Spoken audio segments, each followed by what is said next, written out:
नमस्कार किसान भाइयों, मैं प्रगट सिंह फार्मिंग मूड से। ये चैनल नया है, अगर आप पहली बार आए हैं तो सब्सक्राइब कर लें और यहाँ पर आपको जानकारी फसलों के संबंधित न्यूट्रिशन, सॉइल हेल्थ के ऊपर मिलती रहे।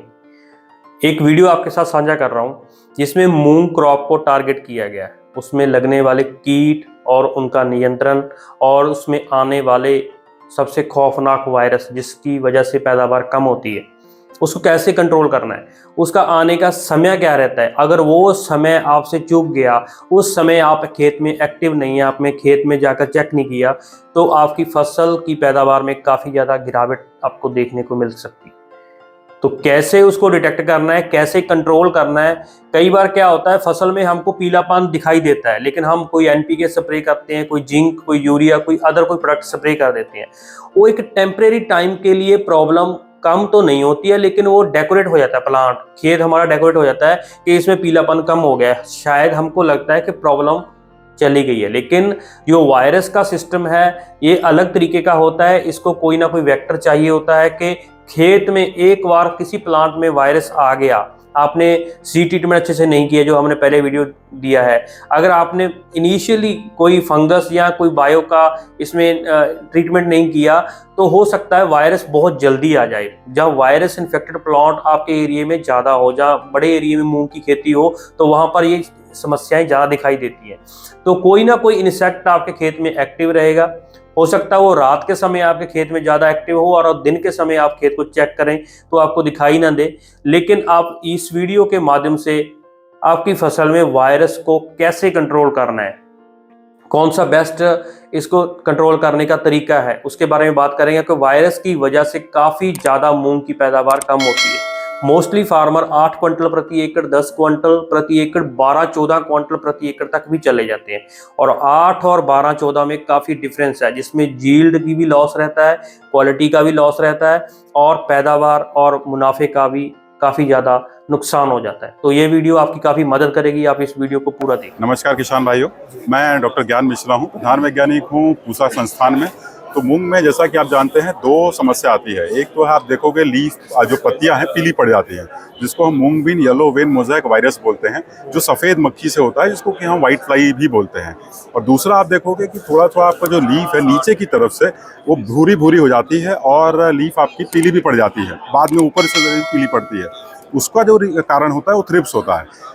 जो गर्मियों में जब अभी आप जो लगाएंगे मार्च में, इसमें ये क्या होता है, दोनों साथ साथ भी आने का चांस है। लेकिन गर्मियों में अगर आप नॉर्थ इंडिया में लगा रहे हैं तो ज़्यादा आपका थ्रिप्स आने का चांस है। व्हाइट फ्लाई भी फील्ड में होती है, लेकिन एमआई भी जनरली हमने देखा है कि जो पीला मोज़ेक वायरस है वो कम होता है। अब समस्या आती है कि किसान भाई इसकी सही पहचान कैसे करें। तो अगर आपके खेत में सफ़ेद मक्खी है तो आप सुबह के समय में कभी भी हल्का सा पत्तियों को टच करेंगे तो आप देखेंगे कि कुछ सफ़ेद सफ़ेद सा उड़ रहा है, तो सफ़ेद मक्खी होती है, वो बैठती है। और ये दोनों ही, सफ़ेद मक्खी हो या फिर आपकी थ्रिप्स हो, ज़्यादा पसंद करते हैं कि लीफ के नीचे की सतह पर ही बैठते हैं ये।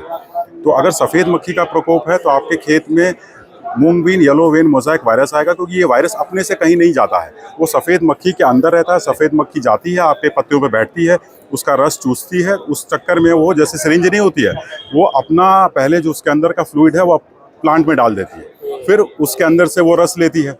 उसमें जो वायरस उस मक्खी के अंदर है वो प्लांट के अंदर चला जाता है और फिर वो वायरस अपना पीलापन पूरे के पूरे आपके खेत में देखोगे कि कर देता है, जो बहुत ही कॉमन है।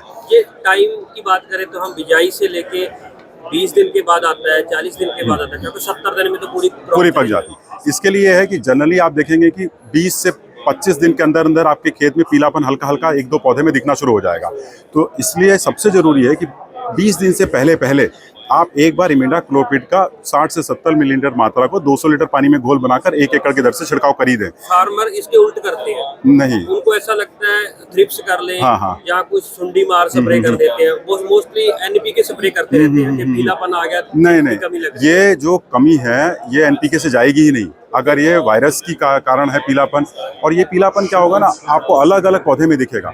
ऐसा नहीं होगा कि ये पीलापन पूरे खेत में है। अगर पूरे खेत में है तब एनपीके हो सकता है, लेकिन किसी पौधे में है, किसी में नहीं है, ऊपर की पत्तियों में है, नीचे नहीं है, तो ये आपका जो है ये मतलब वायरस के कारण है। और वायरस का सिम्टम बिल्कुल अलग होता है और उसको आपको पहचान सही करनी है और इमिडा का स्प्रे कर देना है आने से पहले ही। क्योंकि एक बार वायरस आ गया फिर तो प्लांट के अंदर है, फिर इमिडा भी उसका कुछ नहीं कर सकता है। मतलब टाइम पीरियड की बात करें हमको 15 से 20 दिन 15 से 20 दिन पे अगर मूंग लगा रहे हैं, खास करके खरीफ के समय में या इवन रबी में भी, तो आप इसका एक स्प्रे कर दें, क्योंकि ये सिस्टेमिक इंसेक्टिसाइड है, मतलब जो कीड़े के अंदर जा करके उसको मारता है। और ये दोनों ही सकिंग पेस्ट में आते हैं, जो मतलब जाते हैं प्लांट पे बैठते हैं और रस लेते हैं, तो ये दोनों का कंट्रोल अच्छे से कर देता है। तो इमिडा को आप एकदम ज़रूर से करिए और वेट मत करिए कि आपका पौधा पीला पड़े। एक चीज़ और बोलना चाहूँगा कि जब आप देखोगे कि आपके खेत में मतलब क्या बोलना चाह रहा था मैं, खेत में इमिडा के स्प्रे के बारे में बात करें। हाँ ठीक है। हाँ, इमिडा का जो स्प्रे है वो आपको जनरली 2 बार करना चाहिए। एक तो आप लगभग 20 दिन के अंदर अंदर कर दें और दूसरा 35 से 40 दिन में करें। रिजल्ट के लिए अर्ली मॉर्निंग का टाइम सेलेक्ट करें या लेट इवनिंग का? नहीं, ये किसी भी समय करें, क्योंकि ये सिस्टेमिक है, लेकिन अच्छा हो कि आप अर्ली मॉर्निंग लें, जिससे कि थोड़ा सा एक सतह पर जाए और ये अंदर चला जाता है। और एक बार इसको 2 से 3 घंटे मिल गए, बहुत तेज़ धूप नहीं होनी चाहिए, और एक बार ये प्लांट के अंदर चला गया तो 3 से 4 दिन या 7 दिन का पूरा इसके में एक वो रहता है, और जब तक वो जितने भी कीड़े हैं वो उसको मार देता है। और थ्रिप्स का जो पहचान है वो यही है कि आप जो थ्रिप्स अगर आपके खेत में होगा, तो जब आप उसको पत्तियों को मोड़ के देखेंगे नीचे की साइड, तो पूरा उसमें ब्राउन होगा, मतलब भूरे कलर का होगा, जो व्हाइट फ्लाई के केस में कभी भी नहीं होगा। व्हाइट फ्लाई जब ये अटैक होता है तो नीचे की साइड जो होती है वो लीफ नॉर्मल दिखती है, कभी भी ब्राउन नहीं होगी, क्योंकि थ्रिप्स नीचे बैठता है और वो नीचे से सोखता है और इतना ज़्यादा तेज़ी से लीफ को काट देता है कि वो आपका लीफ का जो है, जो पत्तियाँ होती हैं वो भूरे रंग की हो जाती है। सर, ये वाली प्रॉब्लम मार्च सोइंग में ज़्यादा आती है या जून सोइंग में ज़्यादा आती है? जो थ्रिप्स की प्रॉब्लम है वो आपकी मार्च या और अप्रैल सोइंग में ज़्यादा आती है, और ये जो व्हाइट फ्लाई है जिसको हम सफ़ेद मक्खी बोलते हैं, इसकी प्रॉब्लम आपकी जून सोइंग में ज़्यादा आती है। शांत भाई, आपको मोटा मोटी अंदाजा हो गया होगा कि इस डिसीज को कैसे मैनेजमेंट करना है, क्योंकि आने के बाद इसका कोई सोल्यूशन नहीं है। प्लांट निकालने पड़ेंगे जहाँ आपको जील्ड में गिरावट मिलेगी। सर, आपने इसलिए बहुत महत्वपूर्ण जानकारी हमारे साथ दी, आपका बहुत बहुत धन्यवाद। नमस्कार, धन्यवाद।